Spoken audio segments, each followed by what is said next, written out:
श्री गुरुदेव दत्त। एक समुद्र मंथन हम सबको याद है। फिर उसके बाद भगवान राम ने भी समुद्र मंथन किया, रावण के साथ युद्ध हुआ, असुरी शक्तियों राक्षसों का नाश हुआ। फिर वही उनका ही अवतार भगवान विष्णु के कृष्ण ने फिर और एक समुद्र मंथन किया, जिसने महाभारत का सर्जन किया। वो समुद्र मंथन का फल यह था कि हमको गीता जैसा महान उपदेश मिला। अभी और एक समुद्र मंथन हाल में चल रहा है, पूरा विश्व का। सब अपने अपने चक्रव्यूह में फंस गए हैं। रशिया यूक्रेन के साथ फंस गया है और यूक्रेन के साथ सब यूरोप और नाटो फंस गए हैं। अमेरिका भी फंस गया, बहुत पैसा उसका स्वाह हो गया। यूरोप का भी बहुत पैसा स्वाह हो गया। यूक्रेन का भी सब स्वाह हो गया, रसिया का भी बहुत स्वाह हो गया। अभी एक और समुद्र मंथन का जो प्रोसेस चल रहा है वो मिडल ईस्ट में चल रहा है। सबको ग्रेटर इजराइल बनाना है, किसी को ग्रेटर इस्लाम बनाना है,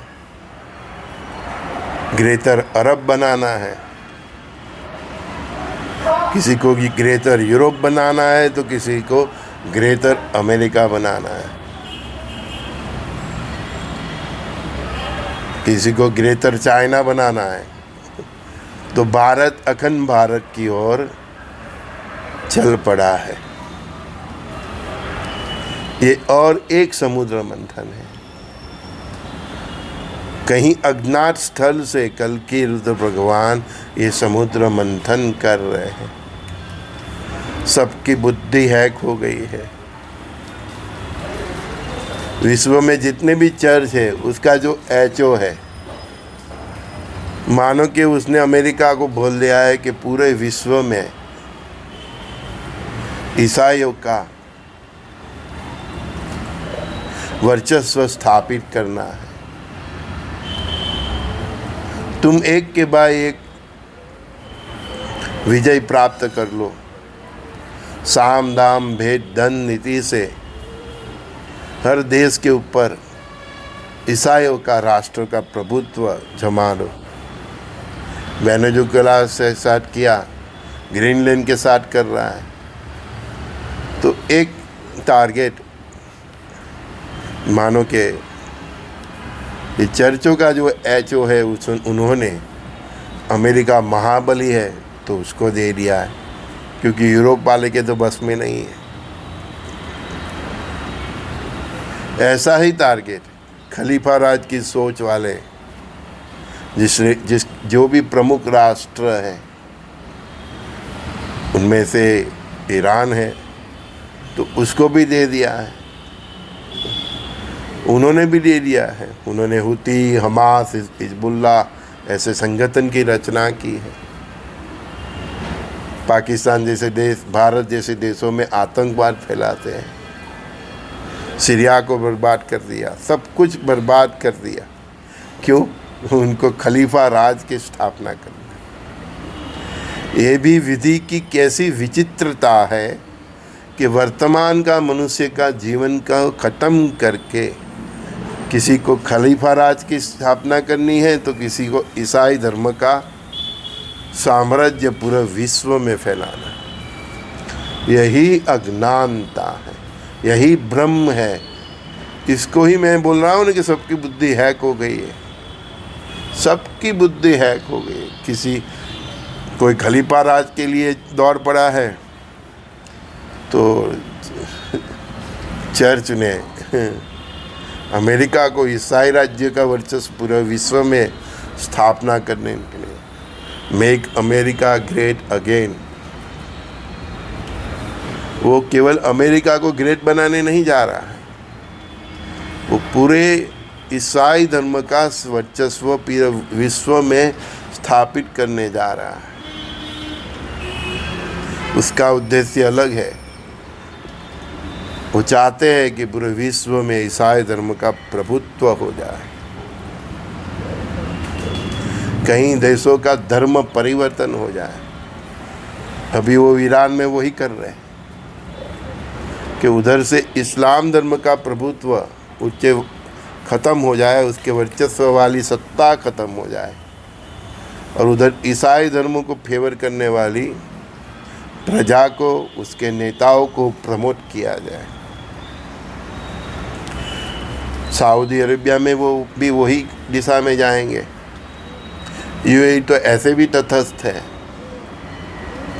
पाकिस्तान तो वो कीड़े मकोड़े ही समझते हैं, पाकिस्तान, अफ़गानिस्तान को, सीरिया को, उसको तो ऐसे ही ख़त्म कर देंगे। तो वो उनके गंतव्य पे चल पड़े हैं और ये लोग अपने खलीफा राज की सोच में हैं। भारत सरकार भारत अपना सनातन धर्म का वर्चस्व बरकरार करने के लिए लड़ रहा है।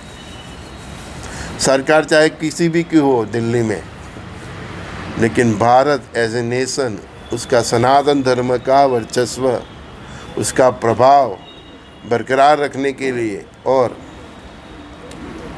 पूरे विश्व में उसका प्रभाव फैले, वसुधैव कुटुंबकम का भाव फैलाए, परस्पर देव भाव से जिए, मानव सेवा, ये प्रभु सेवा, ये प्रभाव के लिए भारत ऐसे नेशन प्रयत्न कर रहे हैं। यहाँ के ऋषि मुनियों के अवतारी पुरुष भी उसमें लगे हुए हैं। तो पूरा विश्व एक समुद्र मंथन में चल पड़ा है। समुद्र मंथन चालू ही है और ये समुद्र मंथन कल की रुद्र भगवान ही कर रहे हैं। सबका कंट्रोल उसके हाथ में है। कली उनको साथ दे रहा है, शकुनी भी उनको साथ दे रहा है, पांडवों, कई ऋषियों सब उसके साथ में है, कई देवों की सेना, कार्तिकेय, हनुमान जी, सब कल की रुद्र भगवान के साथ है और ये समुद्र मंथन कर रहे हैं। 2032-34 तक चलता ही रहेगा। देखो ये समुद्र मंथन से क्या अमृत निकलता है। लास्ट टाइम भगवान श्री कृष्ण ने समुद्र मंथन किया, महाभारत किया तो गीता निकली, गीता जैसा उपदेश हमको मिला। ये समुद्र मंथन से भी कुछ न कुछ तो ज़रूर मिलेगा। हाँ, एक बहुत इम्पोर्टेंट बात जो मेरे ध्यान में आई बता रहा हूँ। अभी ईरान पे नज़र रखो। जो हालत वो लोग ईरान की कर रहे हैं, ऐसा ही कुछ वो लोग ने भारत के लिए सोचा है।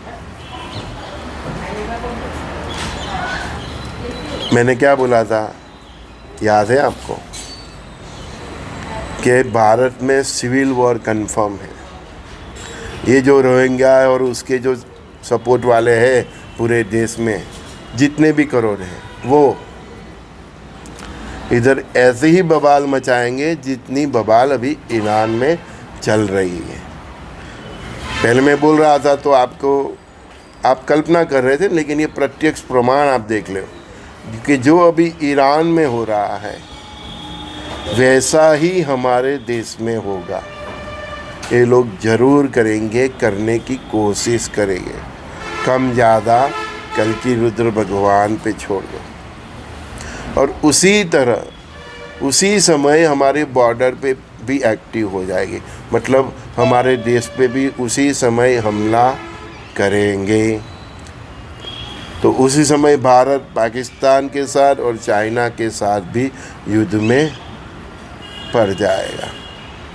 और उस समय जो अभी ईरान में चल रहा है वैसा ही सिविल वॉर हमारे देश में होगा। अभी ईरान की ऐसी ही हालत है। ईरान में सिविल वॉर राष्ट्र के विरुद्ध चल रहा है, ठीक है। उधर भी दो प्रजा है, जो एक खैमेनी को सपोर्ट करती है वो भी बहुत है, और खैमेनी के जो इस्लाम के विरुद्ध जाने वाली प्रजा भी बहुत है। तो अभी जो ईरान में हालत है वही हालत ये लोग भारत में करेंगे। और भारत की बॉर्डर पे भारत की आर्मी को पाकिस्तान और चाइना के साथ एक साथ युद्ध में भी उतरना पड़ेगा। भविष्य मालिका 13 मुस्लिम देश बताते हैं, तो 13 मुझे तो जितना मालूम है, गुरु महाराज ने परमात्मा ने बोला है कि भारत एक साथ पाकिस्तान और चाइना के साथ युद्ध करेगा, दोनों को हराएगा और विश्व गुरु विश्व महासत्ता बनेगा। लेकिन उसी समय जो अभी ईरान में हो रहा है वैसा ही होगा। अभी देखो ईरान में सिविल वॉर चल रहा है, तो सरकार उसकी फ़ौज देश के अंदर बिजी है, पुलिस, ठीक है ना, और बॉर्डर पे भी अभी अमेरिका ने पूरी तरह से उसको घेर लिया है, समझे। तो ऐसा ही प्रेशर हम लोग भी 13 महीने से 18 महीने झेलेंगे। मैं ये बात बहुत बार बताया है, तो ये बार ईरान के साथ कंपेयर करके आपको समझा रहा हूँ कि आपका माइंड क्लियर हो जाए। समझिए कि जो अभी ईरान में हो रहा है वैसा ही परिस्थिति ये लोग हमारे देश में करेंगे, करने की पूरी कोशिश करेंगे। कम ज़्यादा हो वो परमात्मा की इच्छा है, कल की रुद्र भगवान की इच्छा है, ठीक है। उस समय मिलिट्री शासन जैसा भी कुछ स्टेट में हमको देखने को मिले तो कोई मेरे को आश्चर्य नहीं। मतलब कई स्टेट को तो टोटली मिलिट्री के हवाले कर दिया जाएगा, ठीक है। लेकिन अभी का जो सिचुएशन है वैसे ही सिचुएशन में भारत आएगा और वो सिचुएशन को पार करके ही भारत महासत्ता बनेगा। उसी समय हमारा पाकिस्तान के साथ और चाइना के साथ भविष्य मालिका के हिसाब से 13 मुस्लिम देशों के साथ युद्ध चल रहा होगा। उनको हराएंगे और हम जीतेंगे, महासत्ता बनेंगे, है ना। अब हम हारने वाले नहीं हैं। अब हमारी हर जंग में हमको विजय मिलेगी। परमात्मा ने, गुरु महाराज ने कहा ही नहीं, ऐसा कोई पोजीशन बताया ही नहीं है कि हम इधर एक बार हारेंगे, ये सब बात गलत। अब हम केवल जीतेंगे।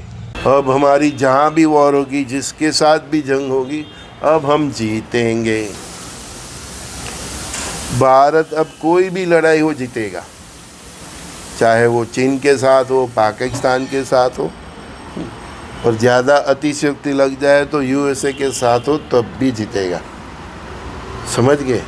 अभी भारत को कोई हरा नहीं सकता। क्यों? कल की रुद्र भगवान आ गए हैं।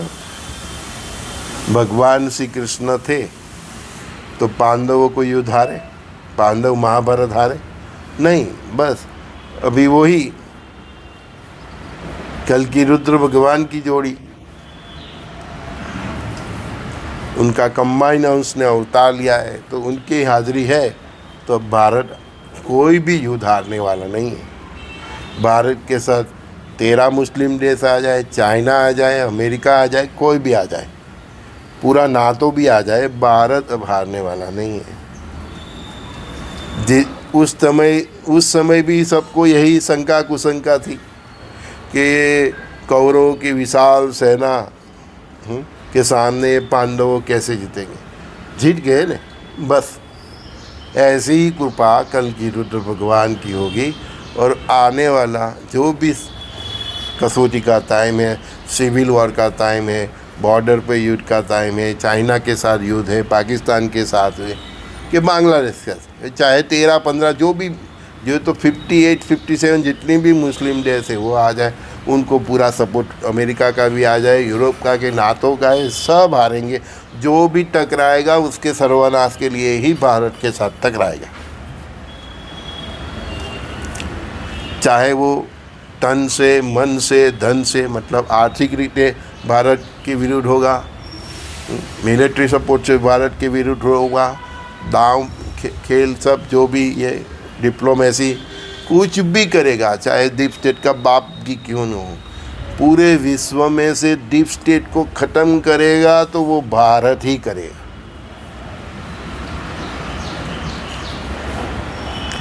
डीप स्टेट को जड़ मूल से निकाल देगा वो भारत ही करेगा। कैसे, क्या, बस देखते जाओ। भगवान कृष्ण हाजिर से तो सबको उस टाइम भी किंतु परंतु थे ना, बस वैसे आप किंतु परंतु जो करने वाले उनको करने दो। बस उस टाइम भगवान कृष्ण थे जिन्होंने पांडवों की नैया पार करा दी। ये टाइम कल की भगवान है, कल की रुद्र भगवान है, वो भी भारत की नैया पार करा देंगे। और ये नैया इतनी पार करेंगे, इतनी पार कराएंगे कि अखंड भारत बनेगा। 100 ईयर्स का गोल्डन पीरियड होगा भारत का, और वो 100 ईयर्स का गोल्डन पीरियड फिर बरकरार रहेगा 1000 साल तक। उससे पूरे विश्व में 1000 साल का सतयुग आएगा। यही विधि का विधान है, यही नियति है, यही होना है। 32 तक, 34 तक, 36 तक, जो भी समझो यही होना है, दूसरा कुछ नहीं होना है। सब किंतु परंतु से मुक्त हो जाओ, सब बाकी की बातों भूल जाओ। यही परमात्मा का विधान है। भारत ही महासत्ता बनेगा, और भारत अभी और कोई वॉर हारने जा रहा है। अभी भारत को कोई हरा नहीं सकता। क्यों? भगवान हाजिर है, भगवान ही कैप्टन है अभी टीम के। ठीक है। संजय दस्ती का सभी दोस्तों को प्रणाम। श्री गुरुदेव दत्त।